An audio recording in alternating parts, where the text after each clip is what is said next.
আজ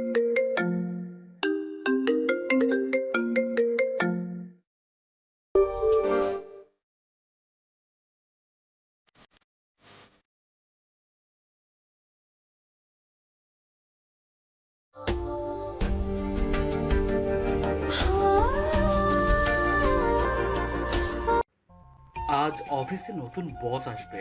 সবাই তাকে অভিনন্দন জানার জন্য ফুল নিয়ে দাঁড়িয়ে আছে, কারণ পুরাতন বস অনেক বৃদ্ধ হয়ে গেছে।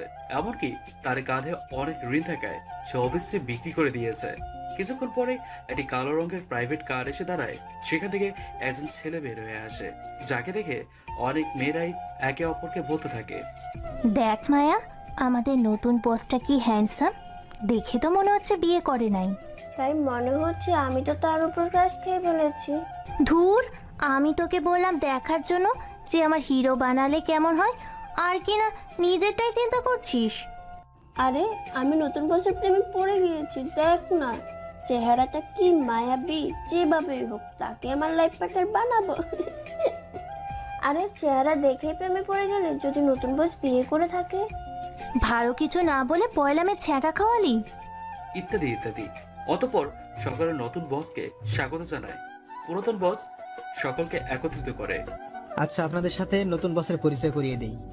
এ হচ্ছে আরিয়ান আহমেদ শুভ, আপনাদের নতুন বস।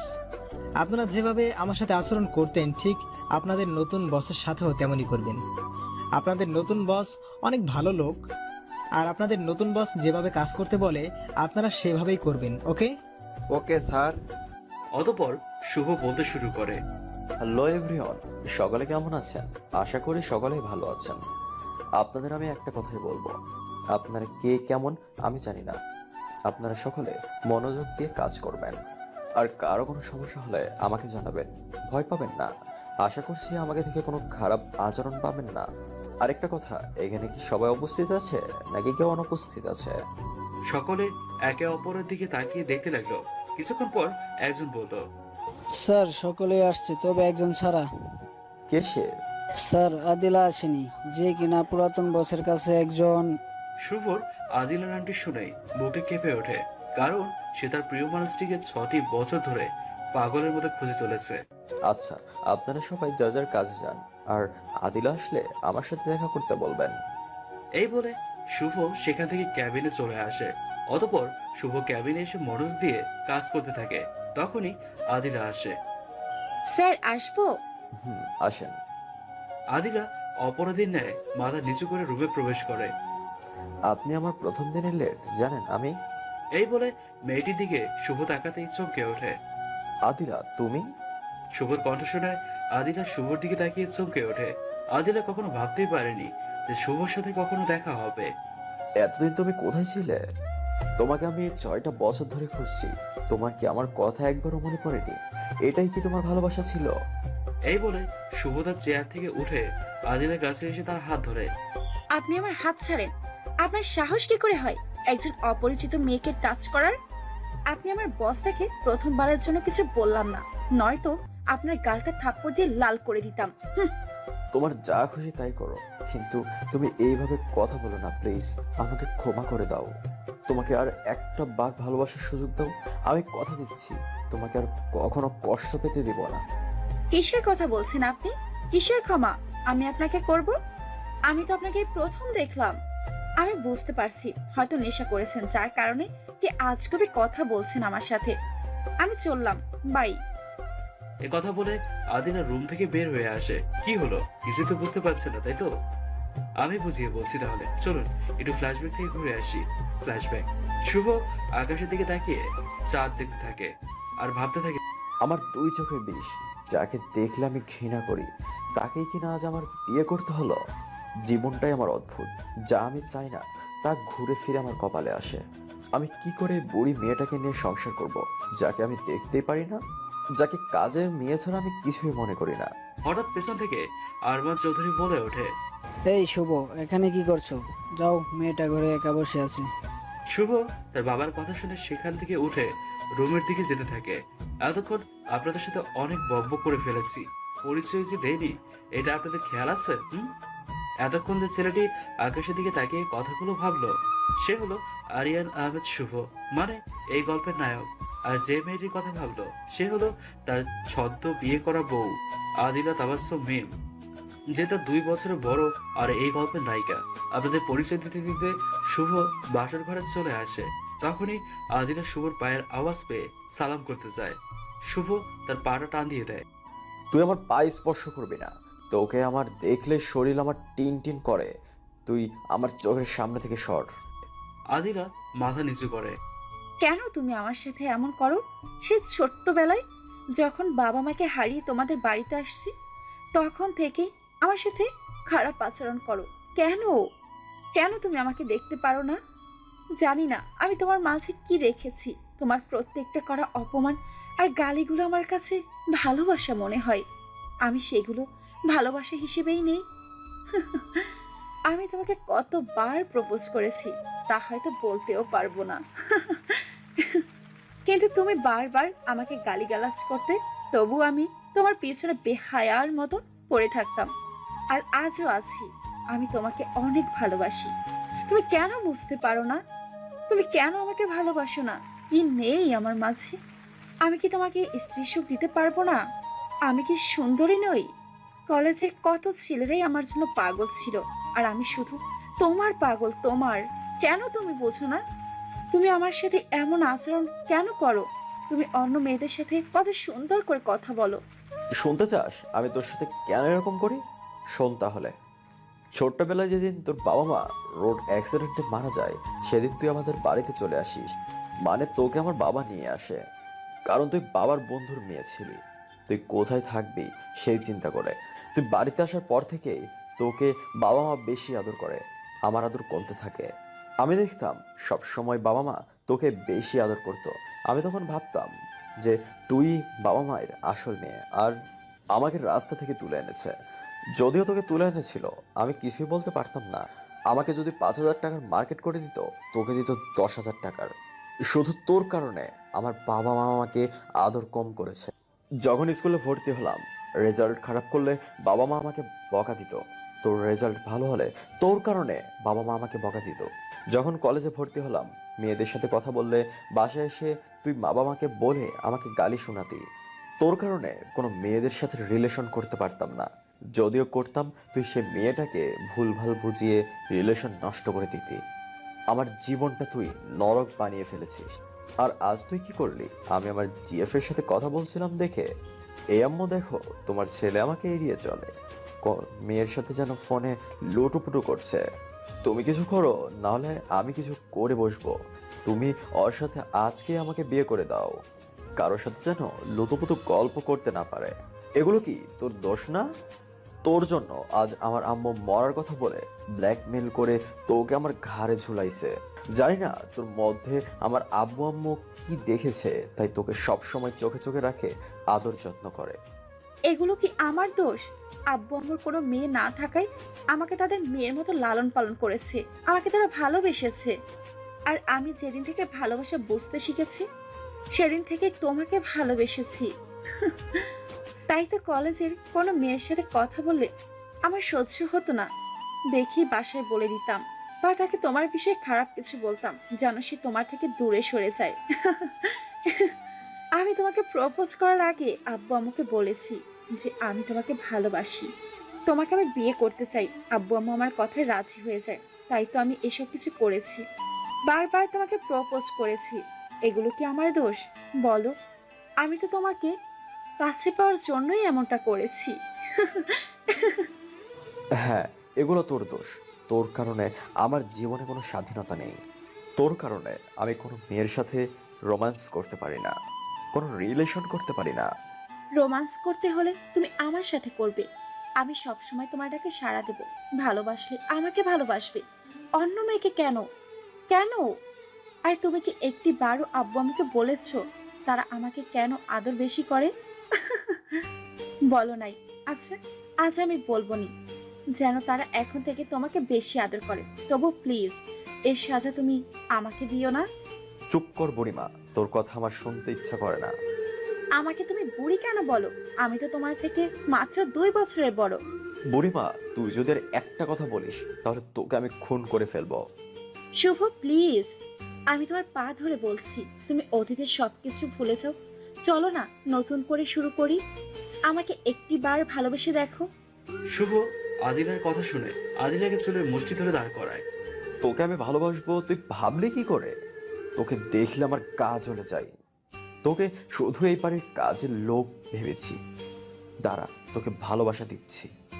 এই বলে আদিলাকে শুভ জোরে ধাক্কা দেয়, আর শুভর দেওয়া ধাক্কার ঝুঁকি আদিলা সামলাতে না পেরে খাটের সাথে বাড়ি খেয়ে সেন্সলেস হয়ে পড়ে যায়। অতঃপর শুভ যখন দেখতে পায় আদিলা কোনো কথা বলছে না, চুপ করে পড়ে আছে, তখন শুভ মনে মনে বলতে থাকে, যাক, কিছু সময়ের জন্য তো আপদটা বিদায় হলো। আমি এই সময়টুকুতে ঘুমিয়ে পড়ি।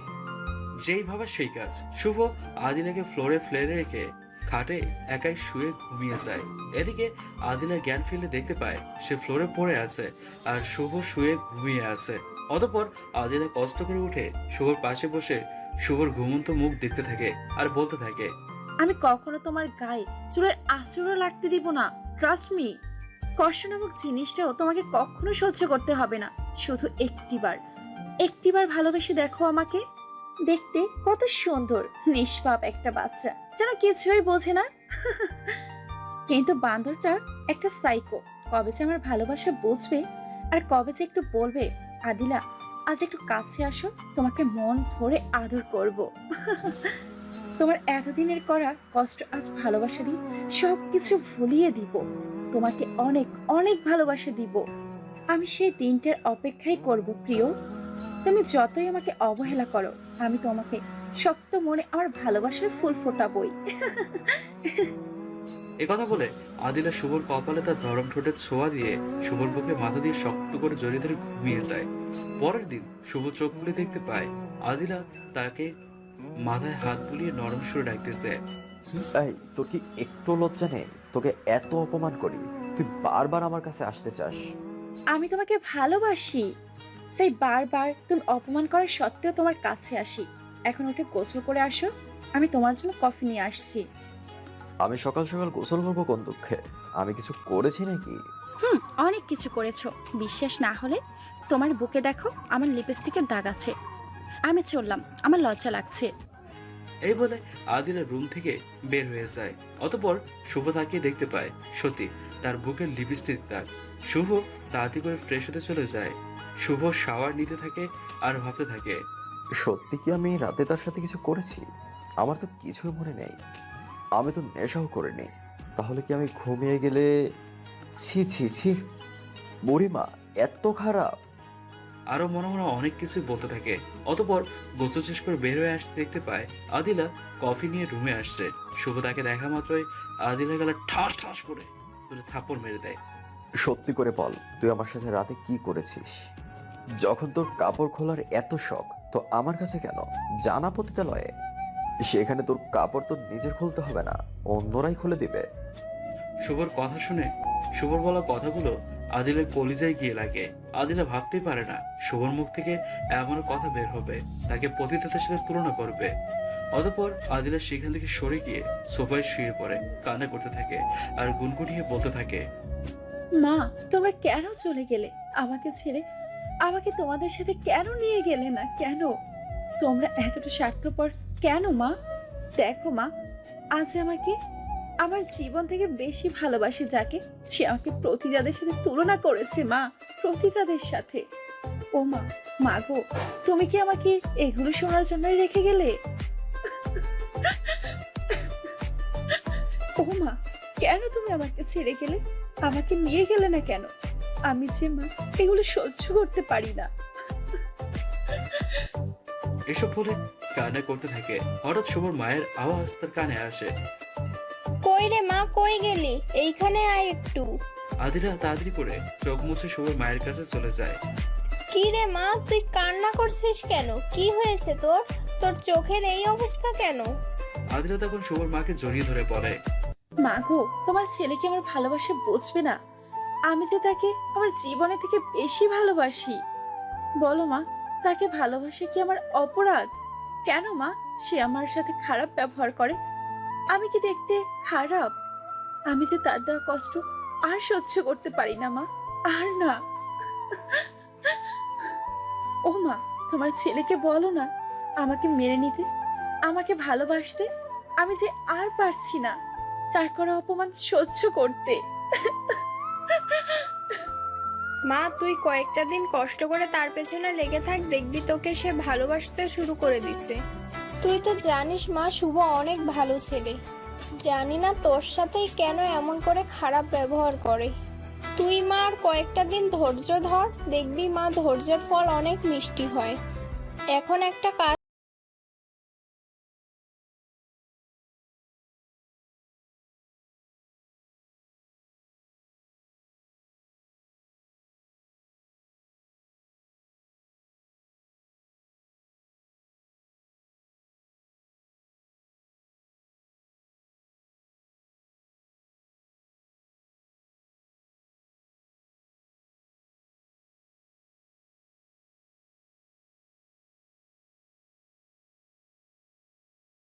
গিয়ে তুমি নেশা করেছো? আজ কেন এমন করছো? নিজেকে কেন কষ্ট দিচ্ছ? আমাকে মেনে নিয়ে দেখতে একবার। চুপ! তোর কারণে আমি নেশা করেছি। তোকে আমার সহ্য হয় না। তোকে দেখলে আমার গা জ্বলে। তোকে অনেক অপমান করেছি, তোকে অনেক কষ্ট দিয়েছি, তবুও তুই আমার জীবন থেকে সরিস নাই। আজ তোর এমন অবস্থা করব তুই জিন্দাগিতে ভুলতে পারবি না। এই বলে আদিরা কোলে নিয়ে খাটের উপর ফেলে দিয়ে তার উপর ঝাঁপিয়ে পড়ে। কি হয়েছে আমি আর জানি না। পরে শুভর ঘুম ভাঙলে দেখতে পায় আদিরা তার বুকের উপর শুয়ে আছে, কিন্তু তাদের গায়ে বিন্দু পরিমাণে কাপড় নেই। শুভ ভাবতে থাকে, আমি এখানে কি করে এলাম? আমি তো ক্লাবে ছিলাম। এসব ভাবতেই আদিলা জাগ্রত হয়ে যায়। আদিলা শুভর দিকে তাকিয়ে মুচকি একটা হাসি দিয়ে বলে ওঠে, আমি জানি তুমি আমাকে ভালোবাসো, তাই তো রাতে নেশার ঘরে সব সত্যি কথা বলেছো। এই বলে আদিলা শুভর কপালে একটা কিস করে গোসল করতে চলে যায়। কিছুক্ষণ পর গোসল শেষ করতে আসতেই, এই নে তোর 5 লক্ষ টাকা। কিসের টাকা? এইটা তোর এক রাতের ভাড়া। রাতে আমি কি করেছি আমার কিছু মনে নেই। তোর সাথে আমি জোর করে কিছু করেছি নাকি আমি নেশা করেছি আমার কিছু মনে নেই। যদি আমি জোর করে কিছু করে থাকি তাহলে তুই টাকা নিয়ে ভুলে যা সবকিছু। আমি যদি কোনো পতিতালয়ে যেতাম তাহলে 5,000 টাকা দিয়ে সারা রাত মাস্তি ফুর্তি করতে পারতাম, তাও বোঝার সাথে। তোর সাথে আমি কিছু করেছি কিনা আমি জানি না। মনে হয় তুই আমাকে ফাঁসানোর জন্য, আমার টাকার জন্য এরকম নাটক করছিস, তাই তোকে 5 লক্ষ টাকা দিলাম। মনে কর তুই তোর প্ল্যানে সাকসেস হয়েছিস আর এই 5 লক্ষ টাকা পেয়েছিস। আর যদি সত্যি তোর আমি সতীত্ব নষ্ট করে থাকি, তুই যদি ভেবে থাকিস, তাহলে তুই এখনই ডক্টরের কাছে যাস আর সেটারও বিল নিয়ে নিস আমাকে থেকে। এই কথাটা বলে সে ফ্রেশ হতে চলে যায়। শুভর বলা কথার মুহূর্তের মধ্যে আদিলা হাসি মাখা মুখটা অমাবস্যার রাতের ন্যায় অন্ধকারে ছেয়ে যায়। এতদিন থেকে পতিতাদের সাথে তুলনা করেছে, আর আজ তাকে পতিতাই বানিয়ে দিয়েছে শুভ। আদিলা শুভর কথাগুলো শুনে ধপ করে বসে পড়ে। কিছুক্ষণ পর শুভ ফ্রেশ হয়ে আসে। অতঃপর সকালের নাস্তা করে অফিসের দিকে যেতে থাকে। কিছু যাওয়ার পরে মাঝপথে ট্রাফিক জ্যামে আটকা পড়ে শুভ। আর তখন একটা আওয়াজ কানে আসে, শফিক, তুমি যে আমাকে সেই ছোট থেকে অবহেলা করে আসছো, তবু আমি তোমাকে ভালোবেসে যাচ্ছি। একটু বারো কি তোমার মনে হয় না?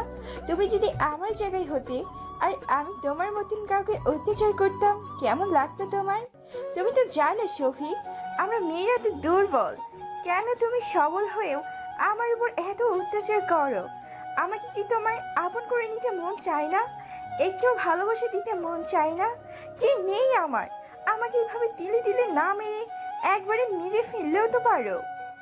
আরে বাবা, এগুলো কি এখানে বলার কোনো মানে হলো? আমি না হয় তোমার উপর একটু অত্যাচার করি, তার জন্য তুমি এভাবে সবার সামনে অপমান করবে? এটাই তোমার ভালোবাসা? আমি তোমাকে অনেক কষ্ট দিয়েছি, তাই এখন নিজের উপরই খারাপ লাগছে। তাই তো আজ তোমাকে সারপ্রাইজ দেওয়ার জন্য মোটরসাইকেলের পিছনে তোমাকে বসার সুযোগ দিলাম। তোমাকে নিয়ে আজ বহু জায়গায় ঘুরতে যাব। তোমাকে আজ সারা জীবনের জন্য আপন করে নেব ভেবে তোমাকে পেছনে নিয়ে আসলাম, কিন্তু তুমি আমার মান সম্মানের 12টা বাজিয়ে দিলে। সরি বাবু, আমার ভুল হয়ে গেছে, আমাকে তুমি ক্ষমা করে দাও। আমি এগুলো এখানে বলতে চাইনি। তুমি বাসায় কখন আমার কথা শুনতে না, আমার সাথে কথা বলতে না, তাই ভাবছিলাম তোমাকে কিছু বলার একটু সুযোগ পাই, তাই বলে ফেলেছি। ক্ষমা করে দাও প্লিজ। আচ্ছা বাবা, ক্ষমা করেছি, এবার শক্ত করে জড়িয়ে ধরো। এই বলে তারা চলে যায়। এদিকে শুভর মনে বিরাট এক ধাক্কা লাগে। শুভ মনে মনে ভাবতে থাকে, আমিও তো আদিলার সাথে অনেক অন্যায় ও অত্যাচার করেছি। আজ আদিলার সব মান অভিমান ভেঙে নিজের করে নেব আদিলাকে, আর কখনো আদিলাকে কষ্ট পেতে দিব না। এরপর অফিসের সমস্ত কাজ ফেলে রেখে আদিলাকে নিয়ে ভাবতে থাকে। আজ যখন অফিস থেকে বাসায় যাব, তার জন্য একটা গিফট আর একটা ফুল নিব, নিয়ে গিয়ে হাঁটু গেড়ে বসে প্রপোজ করব তাকে। আদিলা, আমি তোমাকে অনেক ভালোবাসি। এতদিন আমি তোমাকে অনেক কষ্ট দিয়েছি, আমি তোমার ভালোবাসাকে বুঝতে পারি নাই। আজ থেকে আমি আর তোমাকে কোনো কষ্ট দিব না। আদিলা, আমি তোমাকে অনেক ভালোবাসি। এতদিন আমি তোমাকে অনেক কষ্ট দিয়েছি, আমি তোমার ভালোবাসাকে বুঝতে পারি নাই। আজ থেকে আমি আর তোমাকে কোনো কষ্ট দিব না। তোমাকে আমি খুব ভালোবাসবো। তুমি আমার সকল অভিমান ভুলে তোমাকে ভালোবাসার সুযোগ করে দাও। যখন আমি এই কথাটা বলবো, আদিলা তখন কতই না খুশি হবে।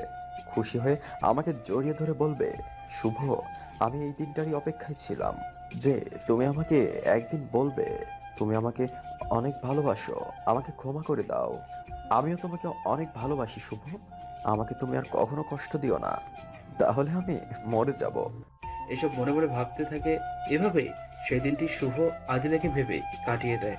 অতঃপর বিকেলে অফিস ছুটি হলে শুভ মার্কেটে গিয়ে আদিলার জন্য শাড়ি আর কিছু প্রয়োজনীয় জিনিসপত্র কিনে, তারপর কিছু টকটকে লাল গোলাপ কিনে খুশি মনে বাড়ির দিকে দিয়ে যেতে থাকে।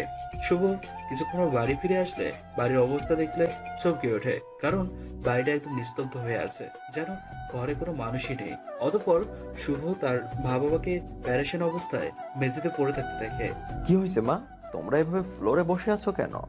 তোর তো কিছুই হবে না, তুই আজ থেকে অনেক খুশি থাকতে পারবি, তোর আপদটা তো চলে গেছে। শুভর মায়ের কথা শুনে শুভর পায়ের নিচ থেকে যেন মাটি সরে যায়। শুভর হাতে থাকা আদিলার জন্য সমস্ত কেনা জিনিসপত্র মাটিতে পড়ে যায়। কি বলছো মা, আদিলা কোথায় গিয়েছে আর কখন গিয়েছে? সকালে তোরা অফিসে যাওয়ার কিছুক্ষণ পর আদিলা ঘর থেকে বের হয়ে যেতে থাকে। আমি তাকে জিজ্ঞেস করলাম কোথায় যাবে, সে শুধু বলছে একটু বাহিরে যাচ্ছি মা, কিছুক্ষণের মধ্যেই চলে আসবো। কিন্তু কিছুক্ষণ পর সে আর আসেনি, শুধু একটা ডিভোর্স পেপার আর একটা চিঠি। এরপর শুভ তার মায়ের হাত থেকে চিঠিটা নিয়ে পড়তে শুরু করে। মা, তোমরা আমাকে ছোট থেকে অনেক আদর যত্ন দিয়ে লালন পালন করেছো, তোমাদের ঋণ আমি কখনো পরিশোধ করতে পারবো না। মা গো, আমি তোমাদের ছেড়ে চলে যাচ্ছি না ফেরার দেশে, তোমরা আমাকে ক্ষমা করে দিও। আমি তোমাদের সেবা যত্ন করতে পারলাম না, না তোমার ছেলের সাথে সংসার করতে পারলাম। জানো মা, আজ তোমাদের ছেলে আমাকে প্রতিটা বানিয়ে দিয়েছে। বলো মা, স্বামীর সাথে রাত কাটানো বা কোনো কিছু করা কি পাপ? আমি তার বলা কথাগুলো সহ্য করতে পারলাম না মা, সবসময় আমার কানে বাজে আমি নাকি প্রতিতা। মা, তাই চিরদিনের জন্য চলে যাচ্ছি না ফেরার দেশে, তোমরা আমাকে ক্ষমা করে দিও। আর যদি তোমরা আমাকে সন্তান ভেবে থেকো, তাহলে আমার সন্তান আর করবে না। আমি বেঁচে থেকে তো কারো উপর উপকার করতে পারি নাই, আমি মরে গেলে আমার লাস্টে কোনো ক্ষুধার্ত জীবজন্তুরা খেয়ে উপকৃত হবে। শুভ চিঠি লেখাগুলো পড়া শেষ করে গাড়ি নিয়ে বের হয় আদিলাকে খোঁজার জন্য, কিন্তু কোথাও আর আদিলাকে খুঁজে পায় না শুভ। দিন যত যেতে থাকে তত শুভ আদিলার জন্য ভেঙে পড়তে থাকে। আস্তে আস্তে 6টি বছর কেটে যায়, আর শুভরও ঘরে একাকী বন্দী হয়ে যায়। এদিকে শুভর বাবা মা তার ছেলেকে এভাবে দেখতে পাচ্ছে না, তাই তারা পরস্পরের চিন্তা করতে লাগলো, শুভকে যদি কোনো কাজের মধ্যে রাখা হয় তাহলে হয়তো কিছু সময় আদিলাকে ভুলে থাকতে পারবে, তার কষ্টটা কম হবে। অতঃপর শুভর বাবা তার জন্য ঢাকা শহরে একটি নতুন কোম্পানি কিনে নেয়, আর শুভর মা তাকে কাজে যাওয়ার জন্য বোঝাতে থাকে, কিন্তু সে কিছুতে যেতে রাজি হয় না। ওরা বহু কষ্ট করে তাকে ঢাকা পাঠিয়ে দেয়। এরপর কি হয়েছে তা তো আপনারা জানেন। শুভ চেয়ারে বসে অতীত নিয়ে ভাবতেছিল, তখনই আবারও রুমে আদিলা এসে শুভর টেবিলে একটা কাগজ দেয়। শুভ কাগজটি দেখে, এটি কিসের কাগজ? আল্লাহ আপনাকে চোখ দেয় নাই, এত বড় পেঁচা পাখির মতো দুইটা চোখ। আমি আপনার অফিসে চাকরি করতে পারবো না। কেন চাকরি করবা না? কি হয়েছে, কোনো সমস্যা? অনেক সমস্যা, কোনটা রেখে কোনটা বলবো? যাকে আমি দুই চোখে দেখতে পারি না, যে আমার চরম শত্রু, তার অফিসে আমি চাকরি করতে পারবো না। আমি জানি আপনি ভদ্রলোকের সন্তান, তাই আপনি আমাকে আর কোনো প্রশ্ন করবেন না। প্লিজ আদিলা, এমন করো না, আমাকে তুমি ক্ষমা করে দাও, আমি আমার ভুল বুঝতে পারছি। প্লিজ তুমি আমাকে একটিবার ক্ষমা করে দিয়ে তোমাকে ভালোবাসার সুযোগ করে দাও, আমি তোমার পায়ে পড়ছি, প্লিজ তুমি আমাকে এখান থেকে একা ফেলে যেও না। এই করছেনটা কি আপনি?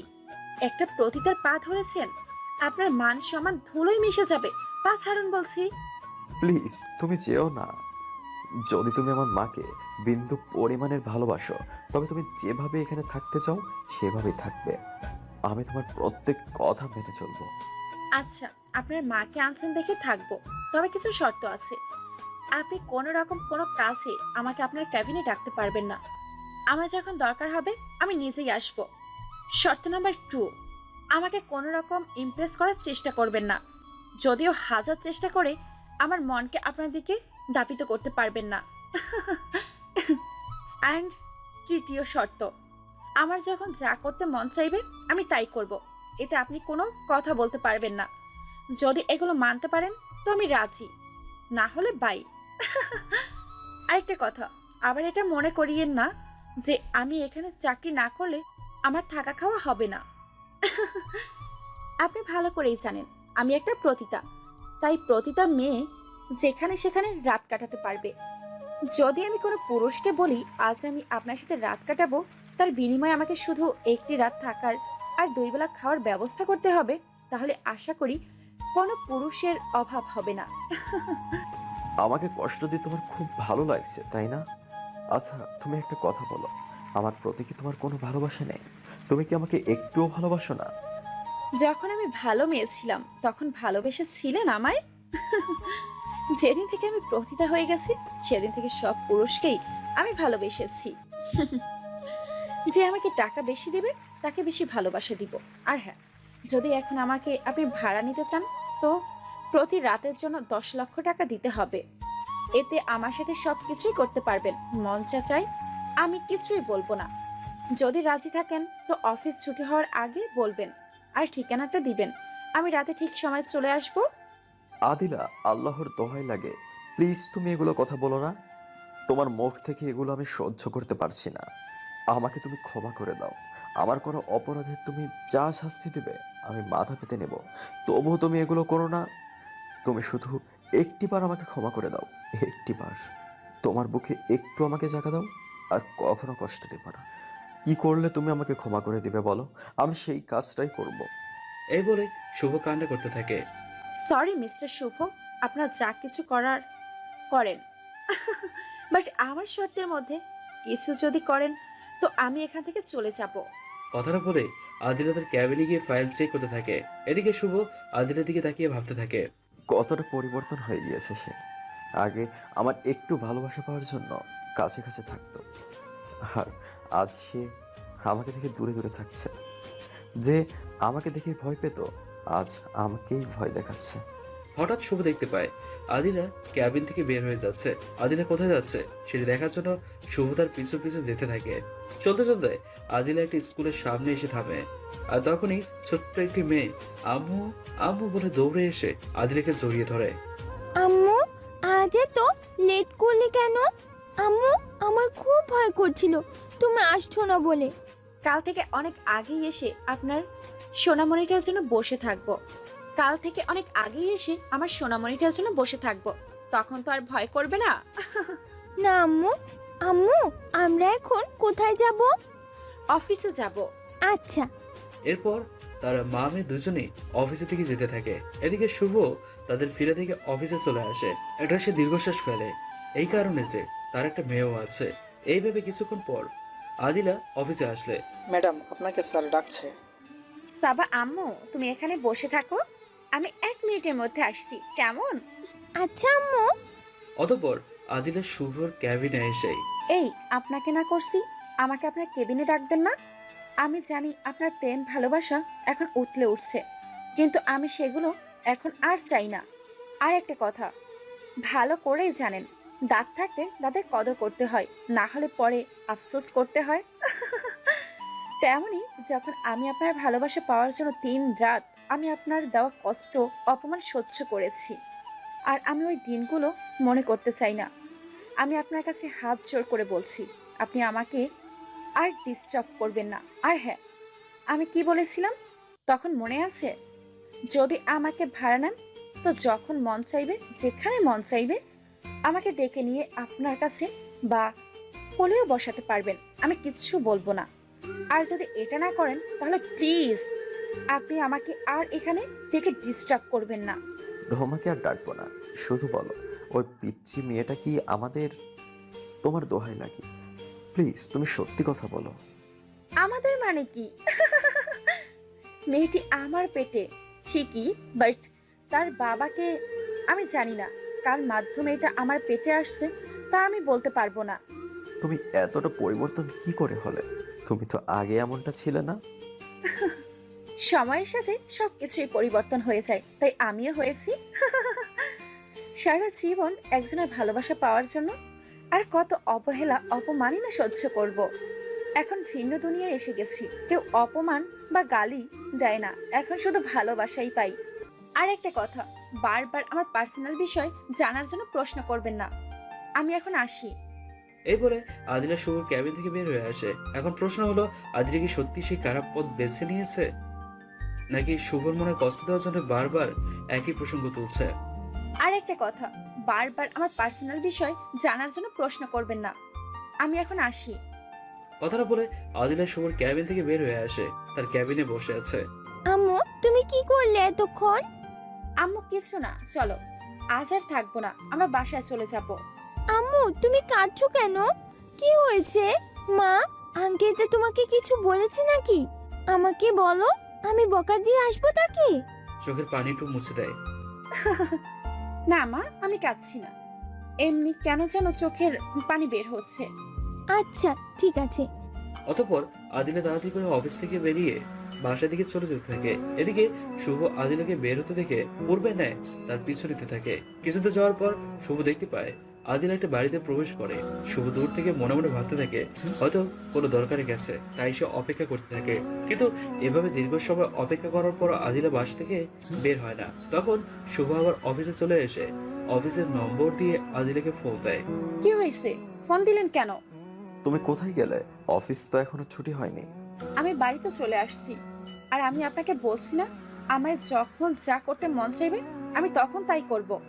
আপনি কিছু বলতে পারবেন না, কিন্তু আপনি আমার শর্ত পালন করতে পারেন নাই, তাই কাল থেকে আমি আর অফিসে যেতে পারবো না। তুমি বাসায় যাবো আমাকে একটু বলে যেতে তো পারতে, আমি কি না করতাম নাকি? দেখেন মিস্টার শুভ, আমি আবারও বলছি, আমার যা মন চাই আমি তাই করব। এতে যদি আপনি বিরক্তি বোধ করেন আমাকে চাকরি থেকে বের করে দিতে পারেন, আমার কোনো সমস্যা নেই। আমার থাকা খাওয়ার লোক আছে, আর আমি আগেই বলেছি আপনার অফিসে আমার চাকরি করতে মন চায় না। তুমি একটু আমাকে দয়া করো প্লিজ। তোমার বলা কথাগুলো আমার বুকে এসে লাগে, মনে হয় আমার বুকটা কেউ চিরে ফেলছে। আর জানি না কেন এই কথাটা বলছেন। আমার সামান্য কথায় হয়তো আপনার বুকে ব্যথা লাগছে। তাহলে মনে করেন সেই দিনের কথা, সেদিন যখন আপনি আমাকে প্রতিতা বলেছিলেন, সেদিন কেমন লেগেছিল আমার। আমি আপনাকে পাগলের মতো ভালোবেসেছিলাম আর অন্ধের মতো বিশ্বাস করেছিলাম, কিন্তু তার ফলস্বরূপ কি পেয়েছি আমি? কপালে লেখে রাখার মতো প্রতিতা উপাধি পেয়েছি।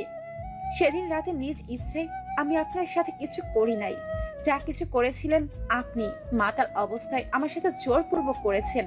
প্রথমে আমি বাধা দেওয়ার চেষ্টা করেছিলাম, বাট পরে যখন মনে হয়েছে এটি আমার প্রতি আপনার হক, পরে আর আমি আপনাকে বাধা দেইনি। আমি ভেবে নিয়েছিলাম আপনি আমাকে এই কারণে মেনে নেবেন, কিন্তু সকালে এমন কথা বললেন, আমার জীবনটাকে অন্ধকার বানিয়ে দিলেন। সেদিন কি অপরাধ করেছিলাম আমি? কি অপরাধ ছিল আমার বলেন? স্বামীর সাথে কিছু করা কি অন্যায়? আমার তো কোনো দোষ ছিল না, কেন আমি প্রতিতা উপাধি পেলাম? কি অপরাধ ছিল আমার? জানি পারবেন না বলতে, কারণ এর কোনো উত্তর নেই আপনার কাছে। আমি আপনার কাছে হাত জোড় করছি, আপনি আমার সাথে আর কোনো প্রকার কথা বলবেন না। সেদিন যখন আপনি আমাকে প্রতিতা বলেছেন, সেদিন আপনি আমার কাছে মরে গেছেন। আমি আপনাকে মনে করে আর কষ্ট করতে চাই না, সো প্লিজ। আমি সেদিন আত্মহত্যা করতে চেয়েছিলাম, কিন্তু কোনো একজনের কারণে পারি নাই। সে আমাকে একটা নতুন জীবন উপহার দিয়েছে। আমি এখন পরিপূর্ণ তার হয়ে গেছি। আপনি আমার সেই কথাগুলো মনে করে আর জীবনটাকে আবার এলোমেলো করে দিয়েন না। আমি চাই না সেই দিনগুলো আবার মনে করে কষ্ট পেতে। আমি একটু শান্তি চাই প্লিজ, আমি একটু শান্তিতে বাঁচতে চাই। আমি এখন বুঝতে পারছি তুমি সেদিন কতটা কষ্ট পেয়েছিলে। প্লিজ সেগুলো ভুলে গিয়ে আমাকে ক্ষমা করে দাও। আমি আর তোমাকে কখনো কষ্ট দেব না। প্লিজ তুমি ফিরে আসো। সেটি কখনো হবার নয়। আপনি আমার পিছনে সময় নষ্ট না করে ভালো একটা মেয়ে দেখে বিয়ে করে সুখের সংসার করেন। আর হ্যাঁ, বিয়ের আগে মেয়ে ভালো করে দেখে নিয়েন, সে যেন আমার মতো বুড়ি না হয়। আদি, তার আগেই আদিলা ফোন কেটে দিয়ে বন্ধ করে রেখে দেয়। এরপর শুভ বারবার আদিলা নম্বরে ফোন দেওয়ার চেষ্টা করে, কিন্তু সে ব্যর্থ হয়। এদিকে অফিসের এক মেয়ে, এই তোরা কি একটা জিনিস খেয়াল করছিস?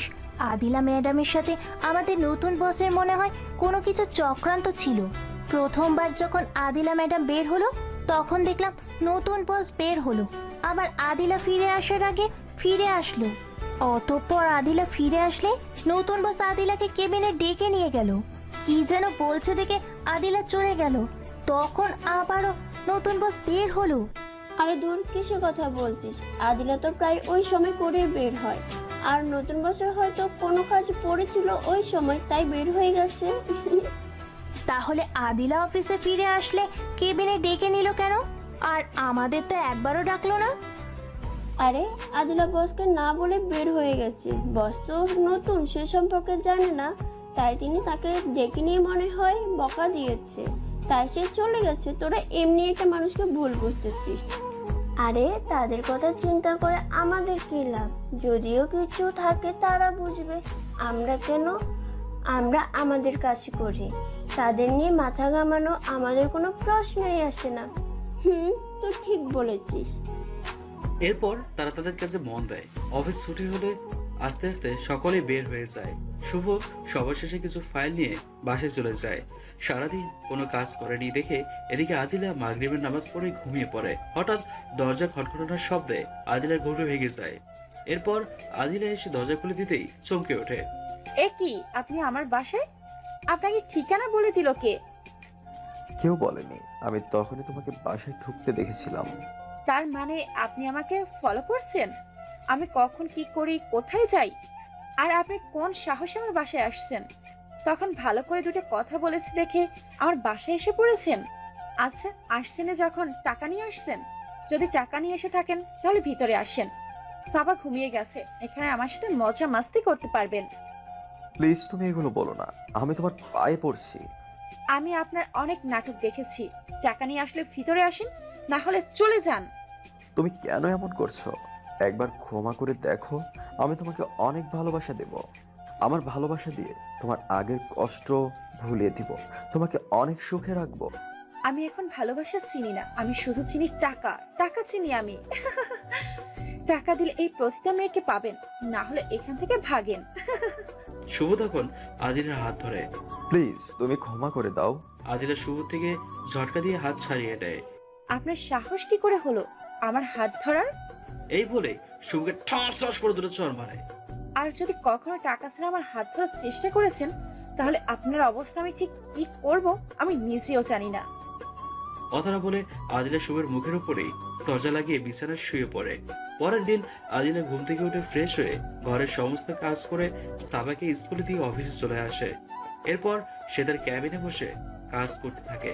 হঠাৎই শুভর ক্যাবিনের দিকে নজর যায়, আর তাতেই সে প্রশান্তের নিঃশ্বাস ফেলে। কারণ আদিলা দেখতে পায় শুভ অফিসে আসেনি, তাই সে মনোযোগ দিয়ে কাজ করতে থাকে।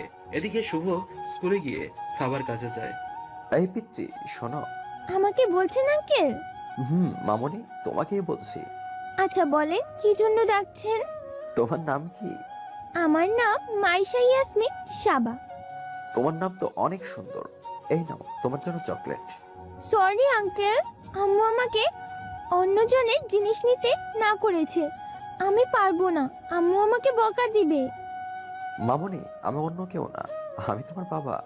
আঙ্কেল, আপনি মিথ্যা কথা বলছেন কেন? আম্মু বলেছে আমার আব্বু মারা গেছে। না মা, তোমার আম্মু তোমাকে মিথ্যে কথা বলেছে। তোমার আম্মুকে আমি বকা দিয়েছিলাম, তাই তোমার আম্মু তোমাকে মিথ্যে কথা বলেছে। সত্যি তুমি আমার আব্বু? মামনি, আমি সত্যি তোমার আব্বু। সাবার সাথে সাথেই শুভকে জড়িয়ে ধরে।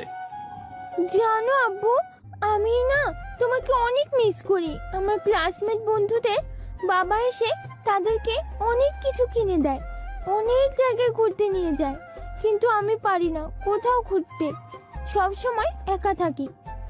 আজ থেকে আর আমার মামুনির কষ্ট করতে হবে না। তোমাকে প্রত্যেক দিন আমি ঘুরতে নিয়ে যাব। তুমি যা খেতে চাও তাই খাওয়াবো। এবার চলো, তোমাকে আমি কিছু চকলেট কিনে দিই। তুমি তোমার আম্মুকে দেখাবে না, লুকিয়ে খাবে কিন্তু। তোমার আম্মুকে দেখালে বকা দেবে। আচ্ছা পাপা। এরপর শুভ সাবাকে কিছু চকলেট কিনে দিয়ে অফিসে চলে আসে। শুভ তার ক্যাবিনে যাওয়ার সময় আদিলার ক্যাবিনে একটা কাগজ রেখে যায়। আদিলা তা দেখে না দেখার ভান করে কাজে মনোযোগ দেওয়ার চেষ্টা করে, কিন্তু আদিলা কোনোভাবেই কাজে মনোযোগ দিতে পারে না। বারবার মন ছুটে যায় শুভর দেওয়া ওই কাগজটার দিকে। এরপর আদিলা কাগজগুলো পড়তে শুরু করে। হাই প্রিয়, তুমি কেমন আছো? আমি জানি তুমি ভালো নেই। তুমি কেন আমার সাথে এমন করছো আমি জানি না। আমি জানি প্রিয়, তুমি আমাকে কষ্ট দিয়ে তুমি নিজেও কষ্ট পাচ্ছ। একটা কথা কি জানো প্রিয়, তুমি রাগলে তোমাকে হেব্বি লাগে। গতকাল রাতে যখন তুমি আমার সাথে রেগে কথা বলছিলে, তখন আমি তোমার রাগী চেহারার প্রেমে পড়ে গিয়েছি। আই লাভ ইউ রাগিনী। একটাবার ভুলে যাও না আগের সব স্মৃতি।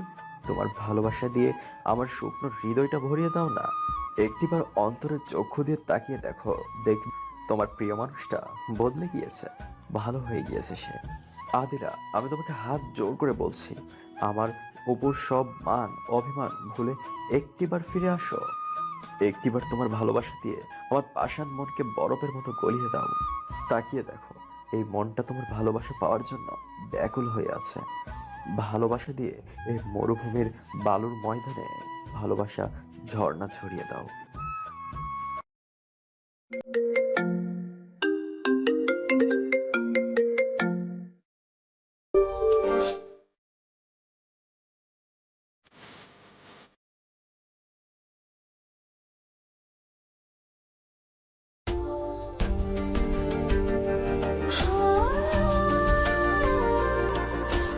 কি শুরু করেছেন আপনি? আপনি আমার থেকে কি চাচ্ছেন বলেন তো? যদি চেয়ে থাকেন আমি এখান থেকে চলে যাই, তাহলে অতি শীঘ্রই আপনার এসব পূরণ হবে। আমি অনেক দূরে চলে যাব। আমি আর পারছি না। আপনি এখানে আসার পর থেকে আমার গোছালো জীবনটাকে এলোমেলো করে দিচ্ছেন। কেন করছেন এমন? কেন? প্লিজ, আমি আপনার থেকে মুক্তি চাই। বিশ্বাস করো আদিলা, আমি তোমাকে অনেক ভালোবাসি। আদিলা বাকি লেখাগুলি না পড়ে রেগে যায় শুভর ক্যাবিনের দিকে। আদিলার কোনো কথা না বলে শুভর দেওয়া চিঠি তার মুখের উপর ছুঁড়ে মেরে তার ক্যাবিনে চলে যায়। সেখানে কিছুক্ষণ বসে থাকার পর আদিলা সাবাকে নিয়ে আসার জন্য স্কুলে যায়। এদিকে সাবা শুভের কিনে দেওয়া একটি চকলেট খেচ্ছিল। আদিলাকে দেখা মাত্রই চকলেট হারানোর চেষ্টা করছিল, কিন্তু পিচ্ছি সাবা ব্যর্থ হয়েছে। তার আগেই তার মা দেখে ফেলেছে।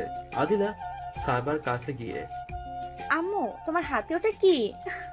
কি খাইতেছিলে? চকলেট আম্মু। কে দিয়েছে তোমাকে? আব্বু কিনে দিছে আর বলেছে যেন তোমাকে না দেখাই, তুমি নাকি বকা দেবে। তুমি অনেক ভালো, আমি জানি তুমি আমাকে বকা দিবে না। সাবার মুখ থেকে এই কথা শোনার পর আদিলা কিছুটা ভাবে। আচ্ছা আম্মু, কতগুলো চকলেট কিনে দিয়েছে? আম্মু অনেকগুলা ব্যাগের মধ্যে রেখে দিয়েছি। আচ্ছা আম্মু, চলো। অতঃপর আদিলা সাবাকে নিয়ে সরাসরি শুভর ক্যাবিনে গিয়ে সাবার ব্যাগটি শুভর মুখের উপর ছুঁড়ে মারে। আপনি কোন সাহসে আমার মেয়েকে চকলেট কিনে দিয়েছেন? আর কখনো আমার মেয়ের দিকে হাত দিবেন না। আর তোকে কি বলেছিলাম? তোর বাপ মরে গেছে, তাহলে কেন তোর অন্যের দেওয়া জিনিস খেতে হবে? কে না কে তোকে বলেছে আমি তোমার বাবা, তাই তুই সেটা মেনে নিবি? তোকে যদি নিয়ে চলে যেত আমার কি হতো বল? তুই আমার বেঁচে থাকার একটি মাত্র সম্বল। তোকে ছাড়া আমি কি নিয়ে বাঁচতাম? আর যদি কখনো কারো দেওয়া জিনিস তুই নিয়েছিস, তাহলে আমি তোকে রাস্তায় ফেলে চলে আসবো। কথাটা মনে থাকে যেন। আমার জন্য তাকে কেন বকা দিচ্ছ? চুপ করেন আপনি। আপনি সমস্ত কাজের মূল। যদি আপনি আমার মেয়েকে ভুলিয়ে ভালিয়ে কিডন্যাপ করতেন, কিভাবে বিশ্বাস করব আপনাকে যে আপনি এমন করেন নাই? যেখানে আপনি টাকার বিনিময়ে সতীত্ব কিনতে চান, সেখানে টাকার বিনিময়ে আমার মেয়ের সাথে কিছু করবেন না, এটার কি গ্যারান্টি আছে? খবরদার, আপনাকে শেষবারের মতো সাবধান করে দিচ্ছি, আপনি আমার মেয়ের ধারে কাছেও যাবেন না। তাহলে কিন্তু আপনি আমার আসল রূপ দেখবেন। কথা যেন মাথায় থাকে। এই তুই চল, তোকে আজ বাসায় বোঝাবো কেন তোকে অন্যের দেওয়া জিনিস খেতে হবে। আমি কি তোকে কিনে দেই না চকলেট? এরপর সাবার সাথে সাথে তার মাকে জড়িয়ে ধরে কেঁদে দেয়। আম্মু, আমি আর কখনো কারো জিনিস নিব না, কারো জিনিস খাবো না, আমাকে মাফ করে দাও। আদিল আর কিছু না বলে সাবাকে নিয়ে সেখান থেকে বাসায় চলে আসে। এদিকে শুভ মনে মনে ভাবতে থাকে, পাগলিটা আমার সঙ্গে কেন এমন করছে? আমাকে কি ক্ষমা করবে না? সত্যি কি সে বদলে গিয়েছে? নিত্যদিনের ন্যায় আদিলা বাসায় এসে সমস্ত কাজ শেষ করে রাতে তাড়াতাড়ি ডিনার করে শুয়ে পড়ে। হঠাৎ দরজা খটখটানোর শব্দে আদিলার ঘুম ভেঙে যায়। অতঃপর আদিলা দরজা খুলে দিয়ে, আপনি আবার আমার বাসায় আসছেন? আপনার কি একটু লজ্জা শরম নেই? সব লজ্জা কি পানি দিয়ে ধুয়ে খেয়ে ফেলেছেন? আপনি আসার পর থেকেই দেখতে পাচ্ছেন আমি আপনার সাথে খারাপ ব্যবহার করছি, অপমান করছি। আপনাকে আমি সহ্য করতে পারি না। তবু কেন এখানে বারবার আসেন? আদিলা, তুমি আমার সাথে কেন এমনটা করছো? তুমি সব রাগ ভুলে গিয়ে আমার সাথে আমার বাসায় চলো না, তোমাকে রানীর মতো করে রাখবো। কোনো প্রতিটা মেয়ে ভালো মানুষের রানী হতে পারে না। আপনি এখান থেকে চলে যান। শুভ তখন আদিলার মুখের দিকে তাকিয়ে থাকে। কি হলো, দাঁড়িয়ে আছেন কেন? আপনি এখান থেকে যাবেন নাকি চিৎকার করব? আচ্ছা যাচ্ছি, তবে কাল আবার আসবো। দেখি তুমি কতদিন আমার সাথে রাগ করে থাকতে পারো, কতদিন অভিমান করে থাকো। আচ্ছা, কাল থেকে আমি আর দরজাই খুলবো না, দেখি আপনি কি করে আসেন। আর একটা কথা, আমি আপনাকে ক্ষমা করে দিয়েছি ঠিকই, কিন্তু আপনাকে কখনো আমি মেনে নিব না। যদিও হাজারবার মরেও আবার জীবিত হই, আমার কাছে ফিরে আসেন। দেখা যাবে। আর এই নাও আমার আম্মুর ব্যাগ, তখন রাগ করে এটা আমার কাছে ফেলে রেখে এসেছিলে। আপনার মায়ের ব্যাগ আপনার মাকে দিবেন এখানে কেন? আর আমার মেয়েকে কখনো নিজের মেয়ে বা মা মনে করবেন না। সাবা আমার মেয়ে, আর তার কোনো সহযোগিতা আপনার করতে হবে না। আমি স্পষ্টই দেখতে পাচ্ছি এটা আমার মেয়ের ব্যাগ নয়। আমার মেয়ের ব্যাগ নতুন ছিল না, সেটি পুরাতন ছিল। আপনি ওই রকম একটি ব্যাগ নিয়ে এসে বলছেন এটা আমার মেয়ের ব্যাগ। আপনি আগের মতো এখন আমাকে বোকা ভাবছেন যে কিছুই বুঝি না আমি। তখনও সব কিছুই বুঝতাম, কিন্তু আপনার একটু ভালোবাসা পাওয়ার জন্য না বুঝার ভান করতাম। আমি ভালোবাসা পাইনি ঠিকই, কিন্তু প্রথিত হওয়ার উপাধিটা ঠিকই পেয়েছি। আমি আপনার দেওয়ার সেই উপাধিতেই আমি আমার মেয়ের খরচ চালাতে পারবো। আমি এখন বৃদ্ধা হইনি যে কেউ আসবে না, তার খরচ আমি চালাতে পারবো না। আমি সব পারবো। আপনি এখান থেকে চলে যান, আর যদি টাকা নিয়ে আসেন তো ভিতরে ঢুকেন। তুমি কেন বারবার অতীতের কথা তুলে আমাকে কষ্ট দিচ্ছ? আমি তো তোমাকে থেকে ক্ষমা চেয়েছি। বলো, আমি কি করলে তুমি আমাকে ক্ষমা করবে? আমি সেটাই করব। যদি আপনি আমার জীবন থেকে চিরজীবনের মতো চলে যান, তাহলেই আমি আপনাকে ক্ষমা করব। আচ্ছা, আমি তোমার আশাই কাল পূরণ করব। কাল শুনতে পাবে তোমার পাগলটা আর নেই, চলে গিয়েছে চিরজীবনের জন্য তোমার জীবন থেকে। শুভর কথা শুনে আদিলার বুকটা কেঁপে ওঠে। আদিলা ভাবনার জগতে চলে যায়। কি ভাবছো আদিলা, আমি চলে যেতে পারবো না? দেখো, আমি ঠিকই যেতে পারবো। শুধু আমার শেষ ইচ্ছাটা পূরণ করো। এই ব্যাগটা আমার আম্মু সাভাকে দিও। কথাটা বলে ব্যাগটি আদিলা হাতে দিয়ে চলে আসে। এরপর আদিলা দরজা বন্ধ করে শুয়ে পড়ে। এদিকে শুভ কানে ইয়ারফোন দিয়ে কি যেন শুনছে আর চিৎকার করে বলছে, আমি চলে যাচ্ছি আদিলা, আমি তোমাকে আর কখনো চালাবো না, কখনো বিরক্ত করব না। এই বলে শুভ মাঝ রাস্তায় হাঁটতে থাকে। হঠাৎ একটা ট্রাক এসে শুভকে মাটির সাথে পিষিয়ে দিয়ে চলে যায়। আদিলা তখনই চিৎকার করে ওঠে। এটি আমি কি দেখলাম? সত্যিই কি শুভ মরে যাবে আমার জন্য? আমার কাছে কি আর আসবে না? আমাকে আর চালাবে না? আমার মেয়েটাকে আম্মু বলে ডাকবে না? সারা জীবন কি তার ছবি বুকে নিয়ে কান্না করতে হবে? সে কি মনে করে সত্যি আমি তাকে ভুলে গেছি? আমি কি করে ভুলবো তাকে? কি করে? সে যে আমার প্রথম এবং শেষ ভালোবাসা। তাকে আমি শুধু একটু বোঝাতে চাচ্ছি, ভালোবাসার মানুষের থেকে কষ্ট বুকে যন্ত্রণা দেয়।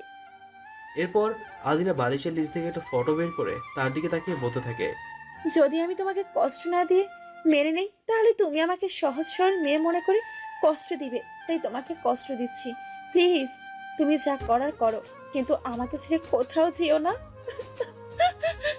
এরপরে ফটোতে একটা ছবি দিয়ে বালিশের নিচে রেখে ঘুমিয়ে যায়। পরের দিন আদিলা ঘুম থেকে উঠে রান্না করতে চলে যায়। আর তখনই সাবা আদিলার বালিশের নিচ থেকে ছবিটি বের করে শুভর পিক দেখা মাত্রই বলে ওঠে, তাহলে আব্বু মিথ্যা কথা বলেনি, আমাকে ধোকা দেয়নি? কিন্তু আম্মু কেন আমাকে ধোকা দিছে? তোমরা দুইজন ঝগড়া করবা আর আমার আদর থেকে বঞ্চিত? দাঁড়াও, আমি তোমাকে মজা দেখাচ্ছি। তুমি এতদিন আমাকে মিথ্যা বলেছো না যে আব্বু মরে গেছে? এ কথা বলে মনে মনে কিছু একটা ভেবে নেয়। অতঃপর আদিলের সমস্ত কাজ শেষ করে সাবাকে স্কুলে রেখে অফিসে চলে যায়। সেখানে গিয়ে দেখতে পায় শুভ অফিসে আসেনি। এতে আদিলা ভয় পেয়ে যায় আর মনে মনে চিন্তা করতে থাকে। সত্যি কি পাগলটা আমাকে ছেড়ে চলে গেল? না না, এ হতে পারে না, আমাকে ছেড়ে কোথাও যেতে পারে না।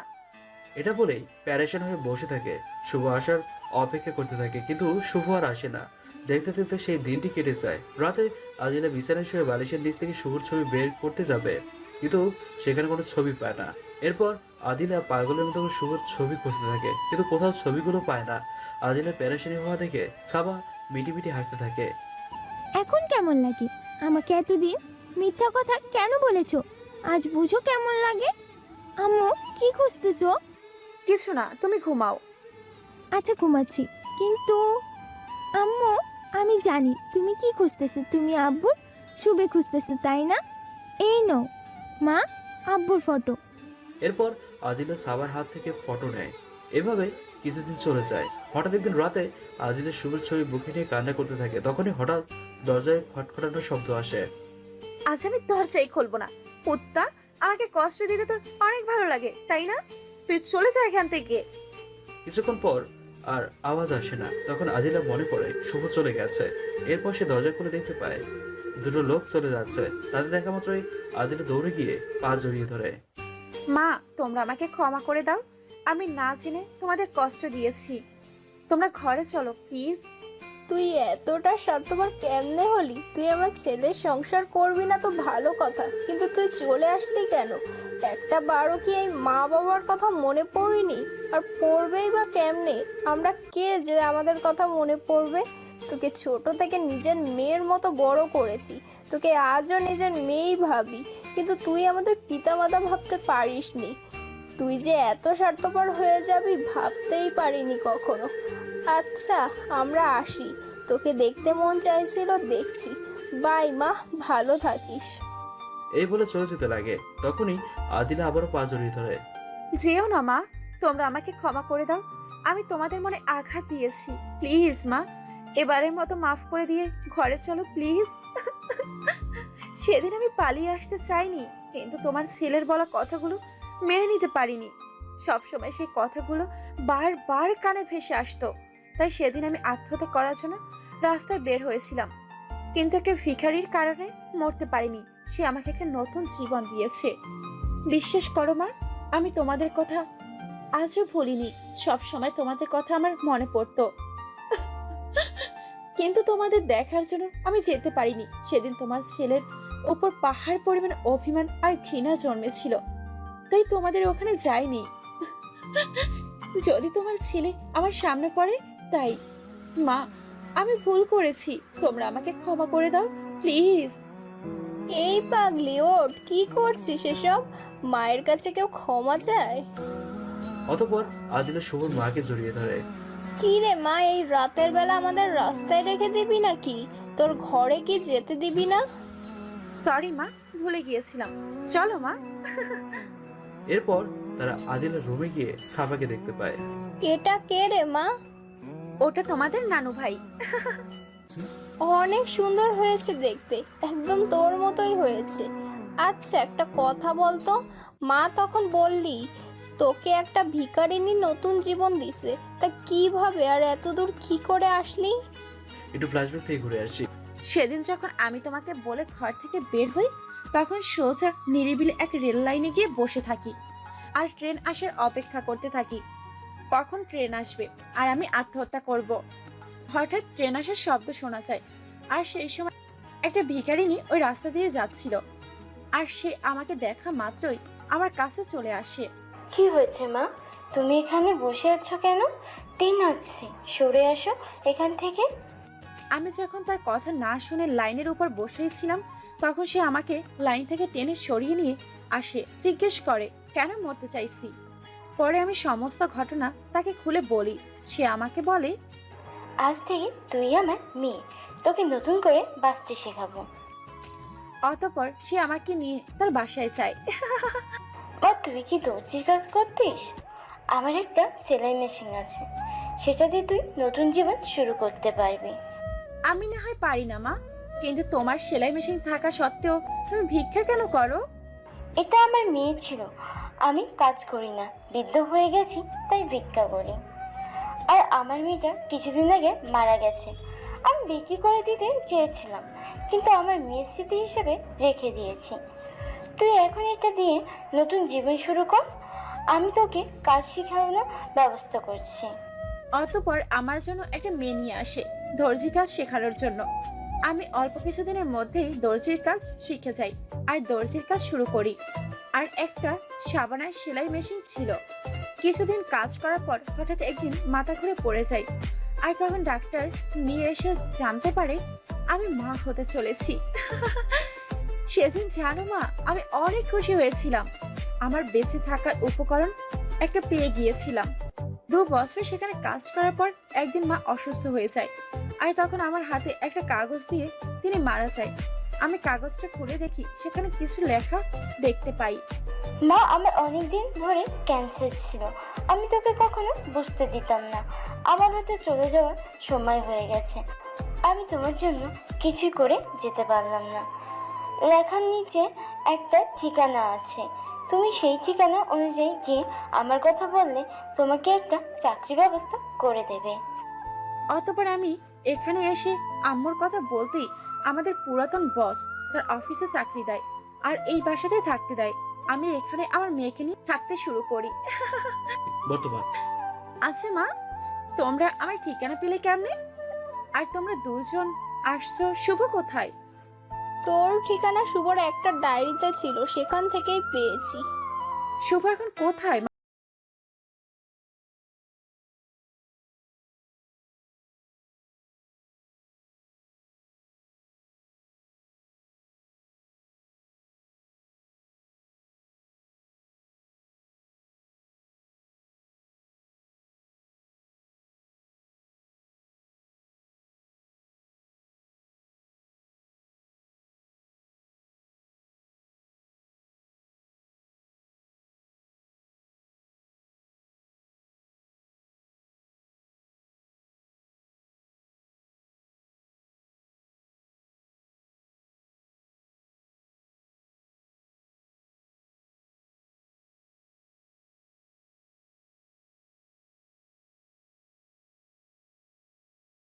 নিয়ে আসি, আর তখন একটা ডায়েরি তার টেবিলের উপর দেখতে পাই, আর তার থেকেই আমরা তোর বিষয়ে জানতে পারি। আমি জানি মা, তুই এখন আর আমার ছেলেকে ভালোবাসিস না। আমার ছেলেটা তোকে অনেক অত্যাচার করেছে, আর তুই সেই অত্যাচার সহ্য করতে করতে পাথর হয়ে গেছিস। তোকে একটা কথা বলি, সত্যি আমার ছেলেটা তোকে অনেক ভালোবাসে। তোকে হারিয়ে পাগলের মতো ছিল এই 6 বছর।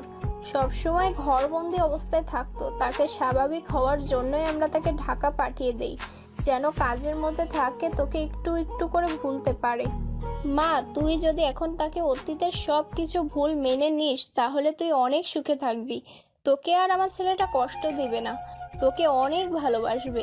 তোকে আমি জোর করব না তাকে মেনে নেওয়ার জন্য। তোর লাইফ তুই বুঝবি, তুই কি করবি না করবি। তবে আমি মা হয়ে তোকে একটু রিকোয়েস্ট করব, রাখবি তো আমার রিকোয়েস্ট? আদিলা কিছুক্ষণ চুপ থাকার পর, আচ্ছা বলো মা, কি করতে হবে আমার? আমরা সকালেই আমাদের বাসায় চলে যাব জরুরি কিছু কাজের জন্য। শুভকে একা রেখে যেতে পারছি না। আমি তোর বাবাকে একা পাঠিয়ে দিয়ে আমি শুভর কাছে থাকতে চেয়েছিলাম সুস্থ হওয়া পর্যন্ত, কিন্তু আমাকেও নাকি যেতে হবে।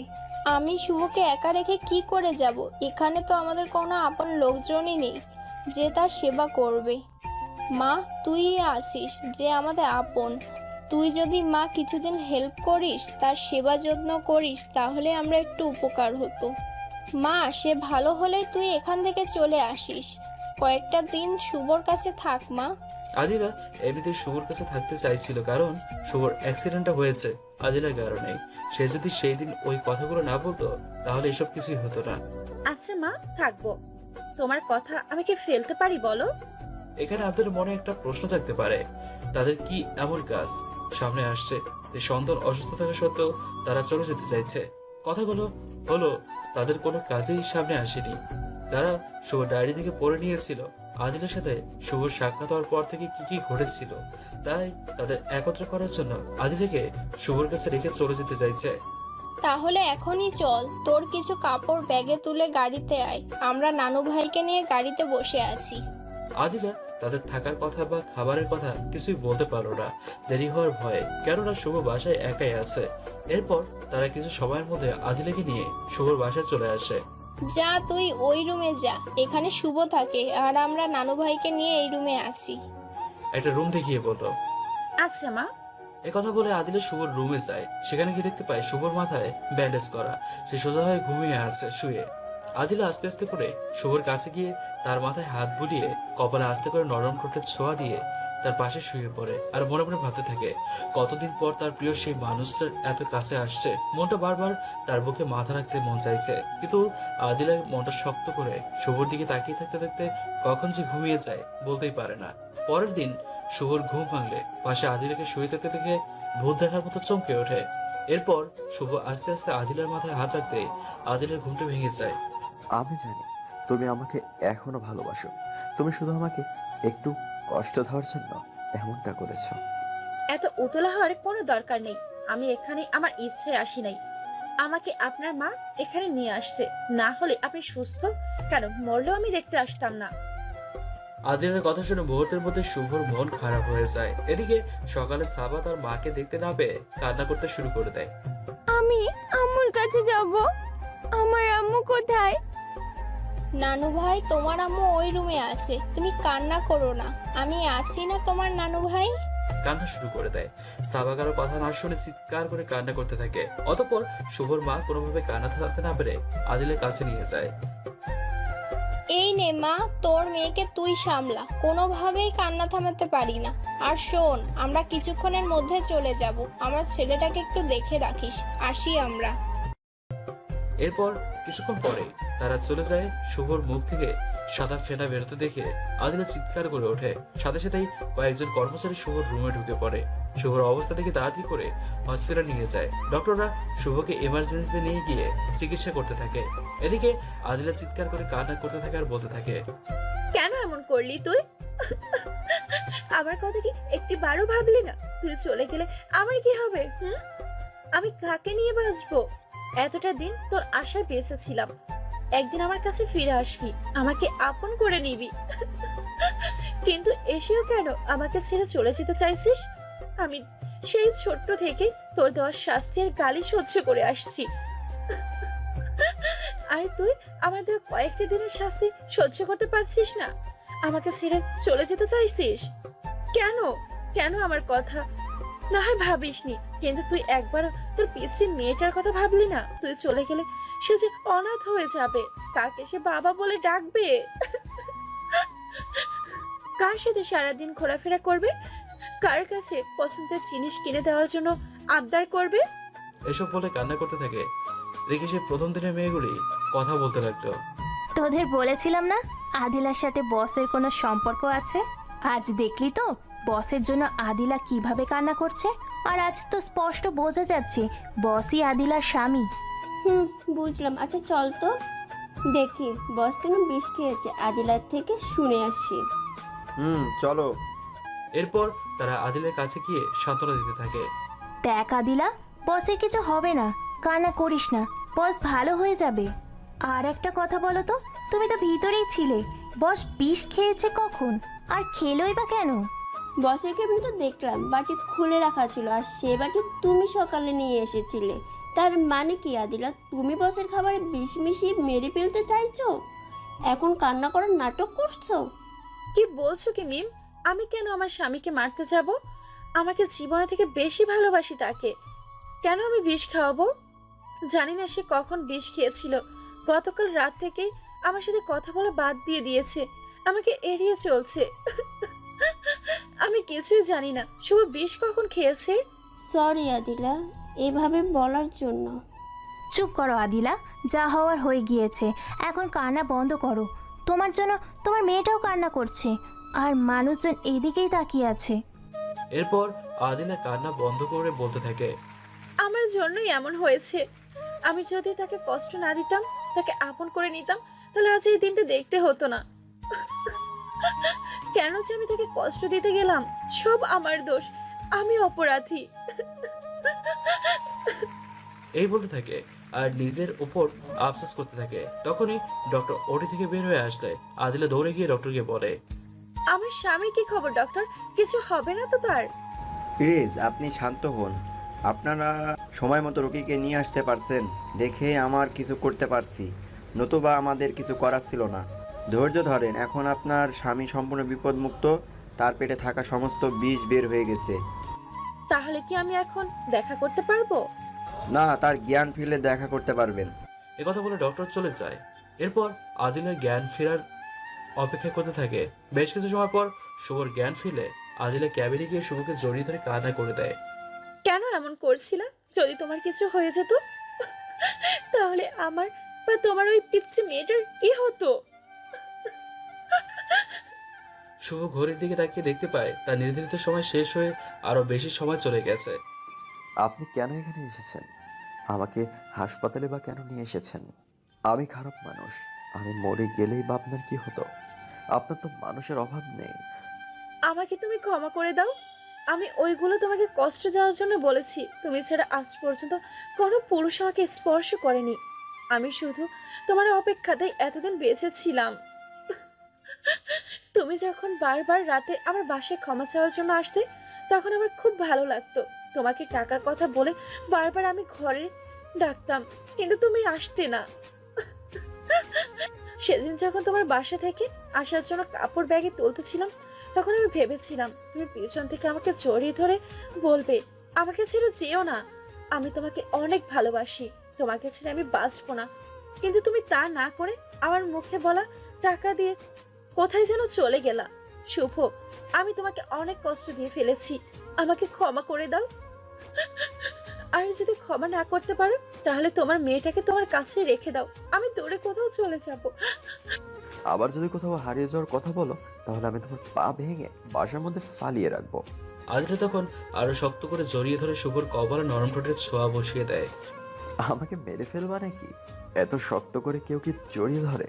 কই, এতদিন তো তোমার কাছেই ছিলাম, আমার কাছে তো আসোনি, কখনো তো আমাকে ভালোবাসা দাওনি। আজ আসছে ভালোবাসা দিতে। যাও, লাগবে না তোমার ভালোবাসা। সত্যি লাগবে না? হুম। আদিলা তখন শুভকে ছেড়ে দিয়ে ক্যাবিন থেকে তার ব্যাগে নিয়ে বের হয়ে আসে। কিছুক্ষণ পর আদিলা আবারও ক্যাবিনে ঢুকে শুভর কাছে যায়। আসলে কেন আবার? আরে বুদ্ধু, ডাক্তারের সাথে কথা বলতে গিয়েছিলাম, কখন তোমাকে রিলিজ দিবে সেই ব্যাপারে কথা বলতে। ডাক্তার এখন তোমাকে নিয়ে যেতে বললো, তাই নিতে আসলাম। একটা কথা বলবো? বলো। না থাক, পরে বলবো। আচ্ছা, তাহলে যাওয়া যাক। এরপর তারা বাসায় চলে আসে। রাতে আদিলা শুভর পাশে শুয়ে শুভকে জড়িয়ে ধরে। তোমাকে একটা কথা বলবো, রাগ করবে না তো? কি বলো? তুমি বিষ কখন খেয়েছিলে? তুমি যখন আমার জন্য খানা প্রস্তুত করেছিলে, আমি খেয়েছিলাম। তুমি যখন আমার কাছ থাকতে, দিন দিন তোমার জন্য আমার মায়া বেড়েই চলছিল। কিন্তু তুমি যখন আমাকে এড়িয়ে চলতে, আমার খুব কষ্ট হতো। তাই সেই কষ্ট দূর করার জন্য আমি বিষ খেয়েছিলাম, যেন তোমার কোলেই মরতে পারি। আর কখনো এরকম করবে না, বলে দিলাম। ওকে, করব না। তাহলে এখন একটা পাপ্পি দিয়ে ঘুমিয়ে যাও। শুধু পাপ্পি, অন্য কিছু না? না, তুমি এখন দুর্বল, আগে সম্পূর্ণ সুস্থ হও, তারপর সব হবে। আচ্ছা। এই কথা বলে আদিলার ঠোঁটে একটা চুমু দিয়ে শক্ত করে জড়িয়ে ধরে ঘুমিয়ে যায় শুভ। 7 দিন পর। আম্মু, শোনো একটা কথা। বলো আব্বু। কালকে তোমার দাদু বাড়িতে যাব, এখন তাড়াতাড়ি ঘুমাও।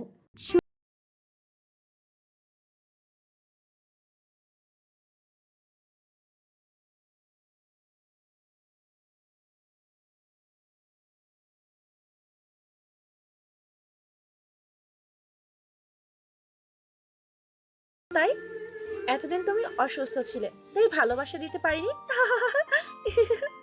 তাহলে দাঁড়িয়ে আছো কেন? কাছে আসো না। আদিলা শুভর কাছে গিয়ে শুভর 2 ঠোঁট নিজের দখলে নিয়ে ভালোবাসার মধুময় রাত পার করে। পরের দিন ফ্রেশ হয়ে সকালে নাস্তা করে তারা তাদের নিজ বাসার দিকে রওনা হয়।